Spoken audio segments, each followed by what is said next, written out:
बिना पियाज रसुण बिना काजू चारमगज पोस्त खूब कम तेल मसला दे आज आम गोटे नुआ शैली रे बनैबा कांकड़ तरकारी। एई तरकारी थरे खाइले सबुबले एमिति बनैबा पई पसंद करिवे। जय जगन्नाथ। मु सस्मिता आपण समस्त को स्वागत करुच्ची सस्मिता स्टार किचन को। रेसिपी पसंद आसिले प्लीज वीडियो को लाइक करंतु, निश्चय गोटे शेयर करंतु। चैनल ले नुआ थिले तळे थिबा ब्लैक कलर सब्सक्राइब बटन रे प्रेस करी चैनल को सब्सक्राइब करंतु। नुआ नुआ वीडियो रो नोटिफिकेशन पाइबा पई बेल आइकन रो ऑल ऑप्शन रे प्रेस करंतु। चलंतु बनेबा स्टार्ट करिबा। आज रो तरकारी पई मु 200 ग्राम रो कांकड़ नेची। मु बड़ साइज रो कांकड़ नेची। आपण माने छोट देसी कांकड़ रु एई तरकारी बने परिबे। गोटे मीडियम साइज रो आलू नेची। आलू आपन को हिसाब रे आपण कम बेसी करी नै परिबे। कांकड़ काटिबा पूर्वरु प्रथमे हमें गोटा पानी रे धोई नबा। कांकड़ ऊपरे टिके कंटा अंश थाए। से कंटा अंश रे माटी अपरिष्कार जिंस लागि थाए। पानी रे घसी घसी धोई नेले कांकड़ रे थिबा माटी अपरिष्कार जिंस बाहरी जिवो। थरे दुई थर पानी रे भलो भाबरे धोई नबा। तापरे हमें कांकड़ को काटिबा। दुई पट साइड रो अल्प अल्प काटी नबा। तापरे मझिरु दुई फाळ करी काटिबा। कांकड़ किनिबा समय रे एमिति कसी कांकड़ देखिकी किनिबे, तरकारी रे खाइबा पई भल लागिबो। तापरे कांकड़ को हमें लंबा टिके मीडियम पीसेस रे काटी नबा। बेसी मोटा किंबा बेसी पतला करिवे नाही। बेसी मोटा रखिले तरकारी रे सिझबा पई अधिक समय लागिबो। आलू रो चोपा छडे आमे कांकड़ पुरी लंबा काटिबा, किंतु कांकड़ ठारू टिके पतला काटिबा। आलू तरकारी रे सिझबा पई अधिक समय लागे। कांकड़ को आमे धोई सारिबा परे काटिथिले, किंतु आलू को काटी सारिबा परे आउ थरे पानी रे धोई नबा। एबे चलंतु तरकारी बनेबा स्टार्ट करिबा। कढ़ाई गरम करी गोटे छोट चामच तेल दबा। आज आमे बहुत अल्प तेल रे तरकारी बनेबा। तापरे काटी रखिथिबा कांकड़ आलू को दे दबा। कांकड़ आलू को देखि स्वाद अनुसार अल्प लूण दबा। प्रथमे अल्प लूण देथिबा, परे मसला रे भी आमे लूण दबा। कांकड़ आलू भाजिबा पई टिके अधिक समय लागिबो। सेति पई गैस रो फ्लेम लो मीडियम रखी 2 मिनिट पर्यंत कवर करिबा।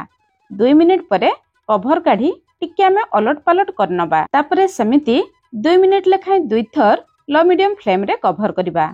टोटल आमे 6 मिनिट लो मीडियम फ्लेम रे कवर करथिले। एटी देखंतु कांकड़ आलू लाल कलर हे आसलानी।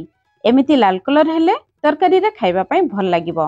आलू कांकड़ देखंतु 90% रु अधिक सिझी आसलानी। एबे आमे बाहर को बाहर करि आनिबा।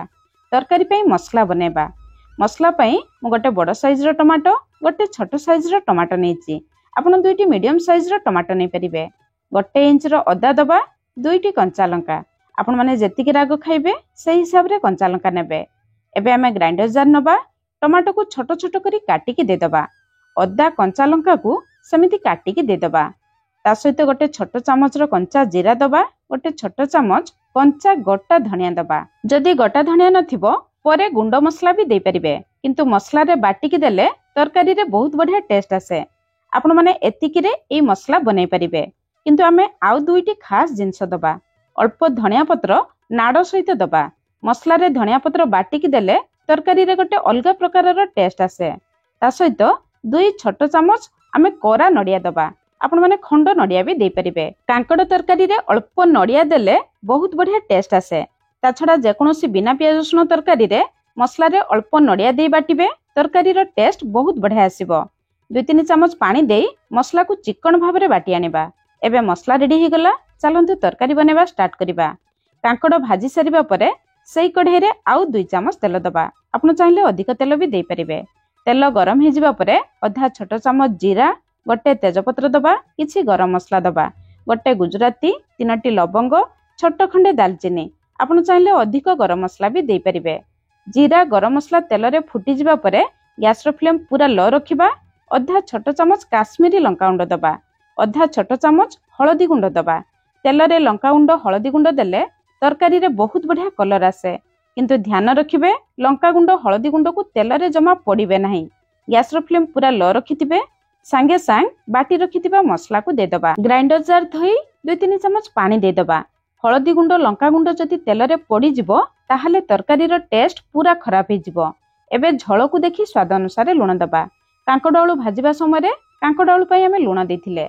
जदि आपण माने मसला रे जीरा धनिया बाटी नथिबे, एई मसला सहित आधा चामच जीरा गुंड, गोटे छोट चामच धनिया गुंड भी दे परिबे। एबे गैस रो फ्लेम लो मीडियम रखी मसलारू तेल बाहर पर्यंत भल भाव कषि नबा। 4-5 मिनिट पर ये देखु मसला उपरकू तेल आसी जाइए, तामाने मसला आमर भल भाव कषि जाइए। मसला भल भाव कषि जावा परे आमे भाजी रखिथिबा कांकड़ आलू दबा। गोटे छोट चामच कसुरी मेथी पत्र दबा। जेहेतु बिना प्याज रसुण तरकारी अल्प कसुरी मेथी पत्र देबे, तरकारी टेस्ट बास्ना बहुत बढ़िया आसीबो। तापर आमे कांकड़ आलू को मसला सहित भल भाव कषि नबा, जहा द्वारा मसलार फ्लेवर कांकड़ आलू भितर को आसी जिवो। एबे देखंतु मसला पूरा कांकड़ आलू रे लटपट हो जाइए। जेतिके आमे मसला देथिले पूरा परफेक्ट मसला, अधिक मसला हे नाही। एबे सेतरा में गरम पानी दबा। मसला कषि जिबा परे जमा ठंडा पानी देबे नाही। एई तरकारी को आज आमे बेसी झोल करबा नाही, सेति पई मु गोटे ग्लास पानी देली। पानी दे सरिबा परे हाई फ्लेम रे पानी को भल भाव रे फुटिबा पई छाडिबा। तापरे गैस रो फ्लेम लो मीडियम रखी मात्र 2-3 मिनिट कवर करिबा। कांकड़ आलू भाजिबा समय रे भल भाव रे सिझी जाइथिला, आउ बेसी समय सिझेबा नाही। 3 मिनिट परे एठी हम तरकारी रो फाइनल लुक देखंतु। शेषरे किछि कटा हिथिबा धनिया पत्र दबा, अधा छोट चामच गरम मसला गुंड दबा। घर तयारी गरम मसला सेति पई मु अधा चामच देली। आपण माने मार्केट रो किना गरम मसला दउथिले गोटे छोट चामच गरम मसला गुंड देबे। कांकड़ आलू देखंतु भल भाव रे सिझी जाइछि, किंतु तरकारी रे गोटा गोटा अछि। एमिति रहिले तरकारी खाइबा पई भल लागे। झोल देखंतु केते डेलिशियस देखा जाउछि।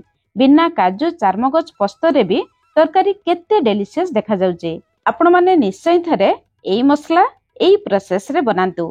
केमिति लागिला निश्चय कमेंट्स करी जणाइबे। आज पई रहिली, पुणी देखा हबा नुआ रेसिपी रे। धन्यवाद।